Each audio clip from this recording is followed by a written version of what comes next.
We're diving in at the deep end, ladies and gents. Trail braking. Do not attempt this at home. Do not attempt this on the road. It's very dangerous. It will unweight the back end of your car and make you more likely to crash. But I'm going to show you it because it's useful for driving quickly. Trail braking is entering a corner while you're still on the brakes and bleeding off your brake pressure as you approach the apex of the corner. It's used by racing drivers to help the car rotate. And realistically on the road, you don't want the car rotating. So be careful with this one, okay? This is a perfect example for trail braking. So I'm going to come into the corner, I'm going to brake a little late, and then I'm going to bleed off my brakes as I turn. So I'm braking now, and I'm bleeding, and I'm turning. It's really hard to do at road speeds. As you start turning, you want to just start reducing the pressure, and you get to 0% brake pressure when you get to the apex of the corner. Don't do this in the wet.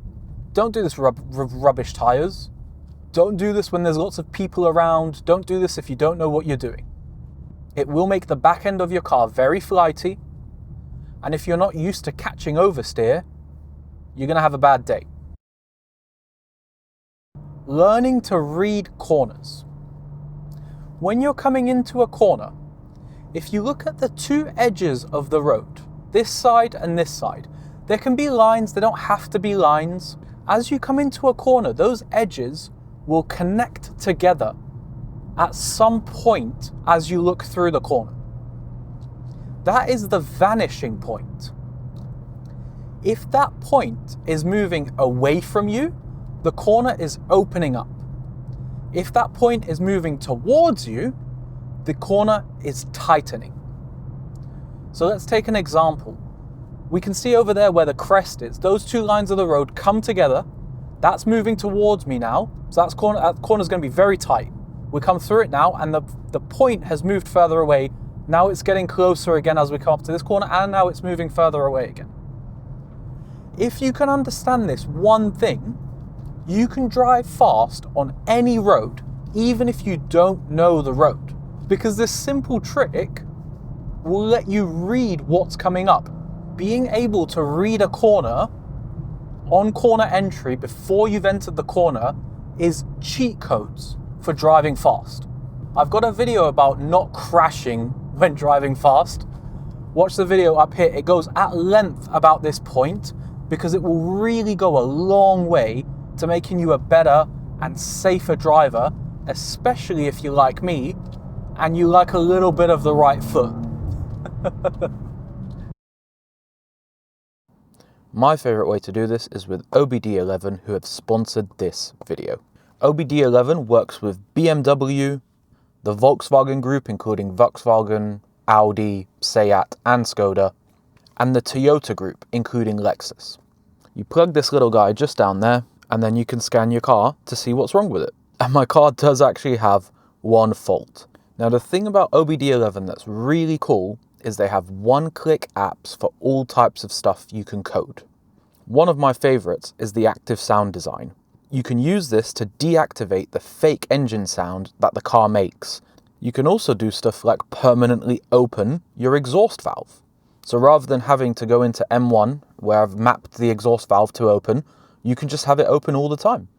You can also change the sports displays, do things like deactivate your seat acoustic warnings, change your daytime running lights so the rear lights are also running during daytime running lights. Really useful stuff. If you want to get yourself one of these bad boy OBD devices, use my code MIC, or use the link in the description and you can get a discount of 10% when you use code MIC.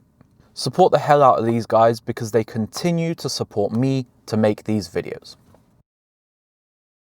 You have to get the basics right if you're going to drive fast. So that means no cheap ditch finder tires.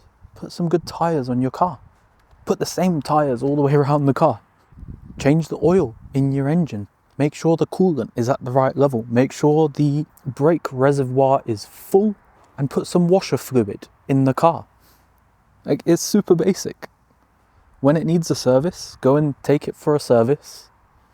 When it needs brake pads, either put the OEM brake pads in or put some good aftermarket brake pads. These are all the basics that you can't afford to cheap out on if you want to go on fun roads and have a good drive. If you're going to modify your car, don't slam the suspension to where it's down here somewhere.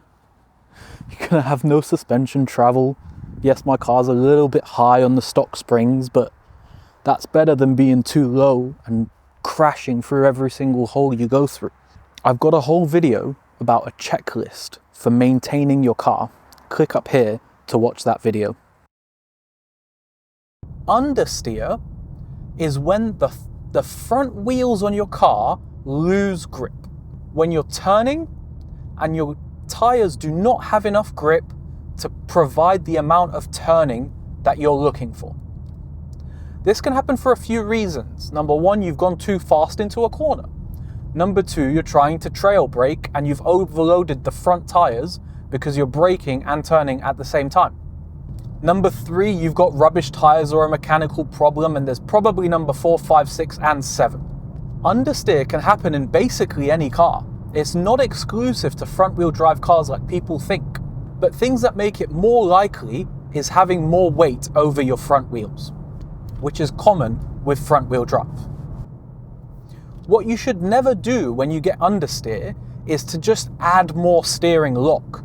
If you're understeering and you turn harder, you're actually exacerbating the issue. What you should actually do is try to resolve whatever caused the understeer. So if it's because you're going too fast, you might actually want to allow a little less lock, add a little bit of braking, and then try and put the lock on again.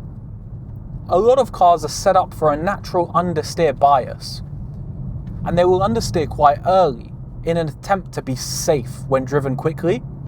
Understeer is safer than oversteer because for understeer to naturally correct itself, all really needs to happen is for you to slow down a little bit.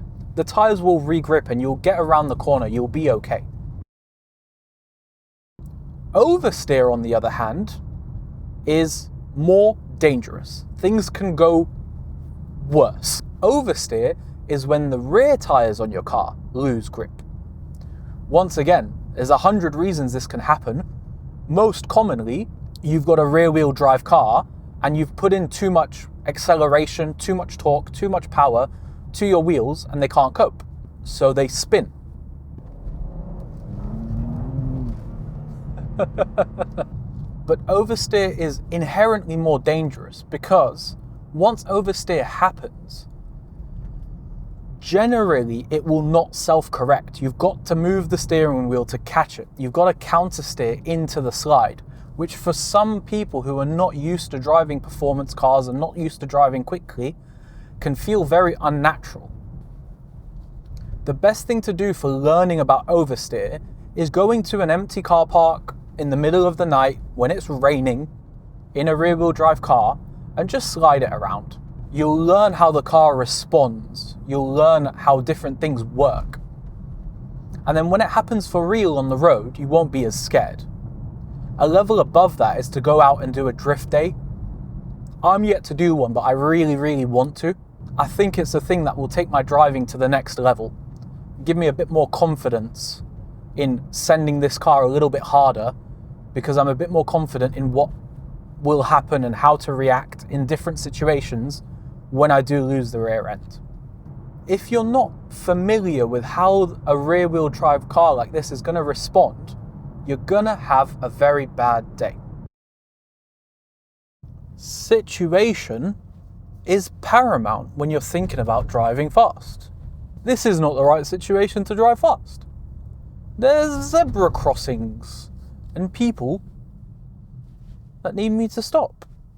I'm of the opinion that in town, when you're just trying to get somewhere, your car shouldn't be in sport mode, you shouldn't have 4 gauges across your screen, your exhaust valve should be off, and you should be short shifting gears. When you get to the good roads and it's appropriate, then you can have your fun. Is the motorway the right place to be driving fast? Well, it seems to make a lot of sense. You go fast in a straight line. I don't know, some people get their kicks out of just going as fast as they physically can. For me, I don't have that that weakness or that disease. For me, it's all about feeling the car, moving around under you and enjoying it. Also, this is where you're most likely to get speeding tickets. It's where all the police post up to catch you being an idiot. I just don't think it's the right situation either. If you are afflicted by the need to go fast in straight lines, just go to a drag strip or a track day or an abandoned road somewhere in the middle of North Wales in that direction. Don't do it here around other people with kids in the car. Now this right here, this is the right situation for driving fast on the road. It's the end of a day, there's a lovely sunset, I'm sharing the road with very few other motorists. I can have a bit of fun now. Every car has a power band based on how many revs you're producing. Got a great way to demonstrate this. This bar here is showing you how much power my car is making. So let's go to 5th gear and floor the throttle. Just watch this bar and see how much power I make. See how, number one, it takes a while to build, and number two, it doesn't actually make that much power at all. I'm going to drop it to 3rd gear, and I'm going to do the same thing. We made a lot more power that time. That's because I was in 3rd gear and I was higher up the rev band. I'm close to 4,000 RPM. When I floor the throttle, we make a lot of power. The higher you go up this rev band, 2 things will happen. Number one, you'll make more power, and that's always great. But number 2, your responsiveness of your engine also increases. So when you make adjustments to the throttle, the engine will respond more quickly and more eagerly to those changes at higher RPMs. At low RPMs, we're like right now, full throttle, zero throttle, full throttle, zero throttle, it doesn't make a big difference. But at higher revs, full throttle, zero, I'm being thrown around in the car. And that's not even a huge difference. That's just going from about 1500 RPM to 3000. Right towards the top of the rev band, that's even more exaggerated. You get really good responsiveness at the top of your rev band. So if you want the most control of your car, you should be as high as you can go. So like right now, these corners are coming up, I'm in 5th gear, I won't have the performance I need. I'll go down to 4th, and then 3rd, maybe 2nd because I'm going quite slowly. Now I've got a great response from the engine, and I'm in the right power band to enjoy these corners.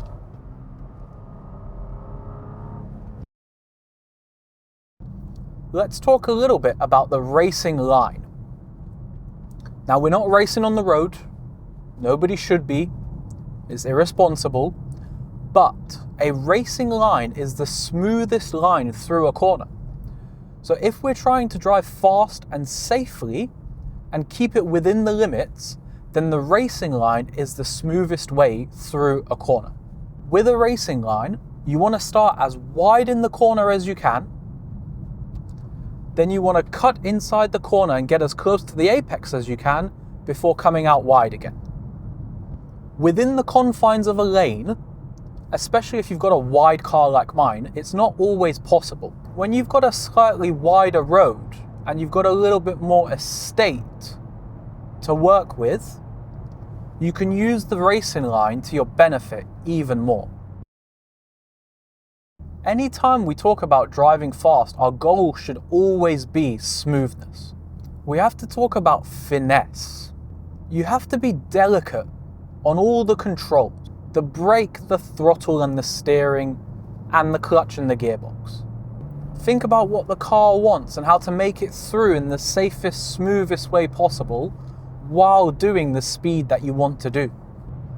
Finesse is a tricky one because people think when they're driving really hard and really muscling the car about, they're driving faster.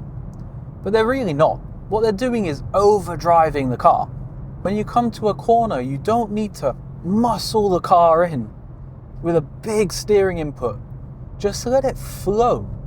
People talking about steering the car with the throttle, but on the road, you're stabilizing the car with the throttle, because you're not going fast enough to get rotation.